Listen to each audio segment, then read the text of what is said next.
from there, we took an easterly route up the country. And so on our way up to Galilee, or the lake, the Sea of Galilee, but we called it the... Lake Gennesaret. Gennesaret, yeah. We went to the Dead Sea, and then after the Dead Sea, we went to the fortress of Masada, I think is the name. So let's talk about the Dead Sea. What happened at the Dead Sea? All we did was we did the touristy thing. We got in, and we got to float. It felt really thick. Yeah, it felt like olive oil or like a car oil, motor oil. Yeah, it felt very thick. But you didn't have to swim. You could put your feet and hands in the air, and you would be floating there. That was cool. And then Masada was the same thing. It wasn't really related. to the exegetical Jewish roots tour. It was a fortress built on the top of a cliff, built by descendants of the famous King Herod. The Jews in the 70s AD tried to, was their last stand, was their Thermopylae, was their Alamo against the Romans, when the Romans decided to put down the rebellion of the Jews in Israel. It was interesting historically, but not so much biblically. Did they end up killing themselves? I think so. So they killed themselves before the Romans could get into the fortress, yeah. Yeah, very strange. On the way up to the Sea of Galilee from Jerusalem, we stopped by a couple of places. One was by the River Jordan, where it is historically understood Jesus was baptized by John the Baptist. The main thing I remember from that experience was, well, for one, that the water was really muddy. I guess I always imagined it was like a crystal clear Caribbean if you're American, Caribbean if you're British. Also, there was a large group of I think it was Coptic Christians. They processed to the river together, which I assume was for a baptism.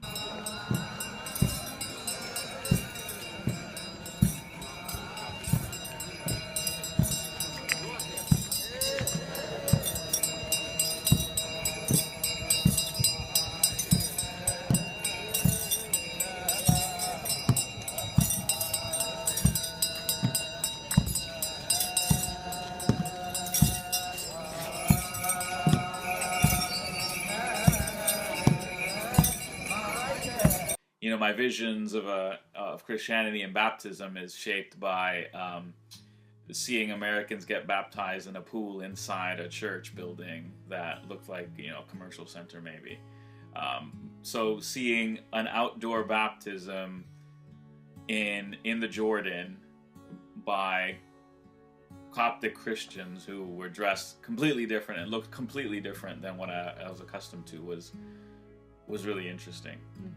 We got to see the tree that is traditionally thought of as the tree that Zacchaeus climbed to see Jesus.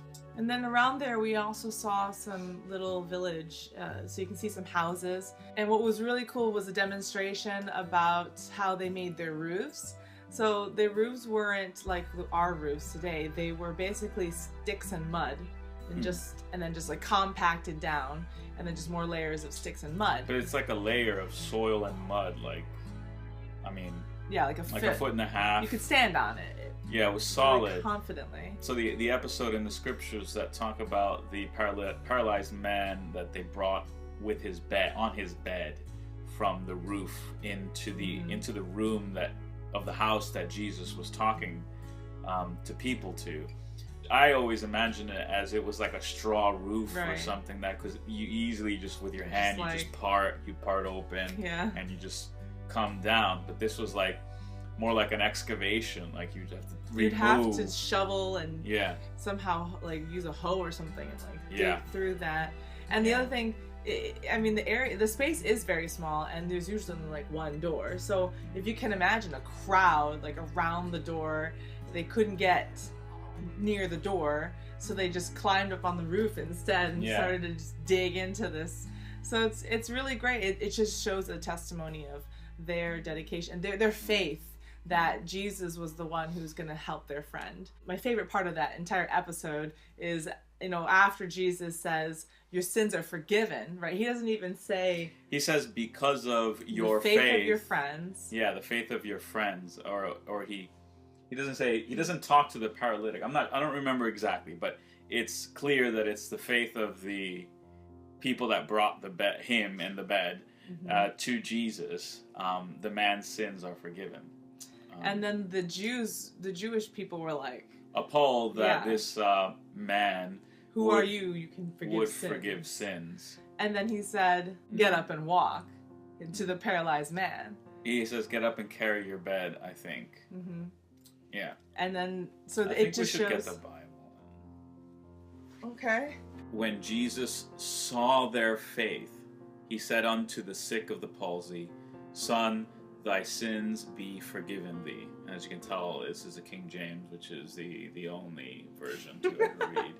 And it says, "But there are certain of the scribes sitting there and reasoning in their hearts, Why doth this man speak blasphemies? Who can forgive sins but God only?" So they don't even say that out loud. No, they just think it. This. And he says, "Why reason ye these things in your hearts? Whether is it easier to say to the sick of the palsy, Thy sins be forgiven thee, or to say, Arise, and take up thy bed, and walk? But that ye may know that the Son of Man hath power on earth to forgive sins, I say unto thee, Arise, and take up thy bed, and go thy way into thine house." And he does. And immediately he arose, took up the bed, and went forth before them all, insomuch that they were all amazed, and glorified God, saying, "We never saw it on this fashion." That is a weird rendering, I must admit, but we've never seen anything like this. Yeah. Amazing, right? We were in the area that is believed to be the area where he gave his Sermon on the Mount of Beatitudes. It's kept very beautifully by a Roman Catholic church. The other thing we did in near the lake is we went to what's called Jesus' town, which is Capernaum. The temple that we visited would have been the temple, I think. And it is a temple that is understood to be one he went to read scriptures. We also got to see how they make olive oil. There's a lot of olive trees all over Israel. They would either manually, physically as a person, roll like a big stone around, or they might tie it to a horse or donkey or a mule, and they would just go around this little well-shaped thing and have a stone on it and be crushing the olives and getting the oil out of it. Then we went up to the northern part of Israel, to the Sea of Galilee, which is actually not an ocean or a sea. It is a lake, and they call it Lake Gennesaret. I thought this was the most impactful visit because there are so many stories in the New Testament talking about Jesus and his apostles and the Sea of Galilee and teaching the people there, and the incidences with the boats and the calming of the storm. The Lake of Gennesaret was really beautiful and calming. The air was cooler, and it was easier to breathe. Like 90% of Jesus' ministry was in this area. To be close and be able to enter into the water where he walked over water, where the apostles fished, and we recorded the sunset over the lake.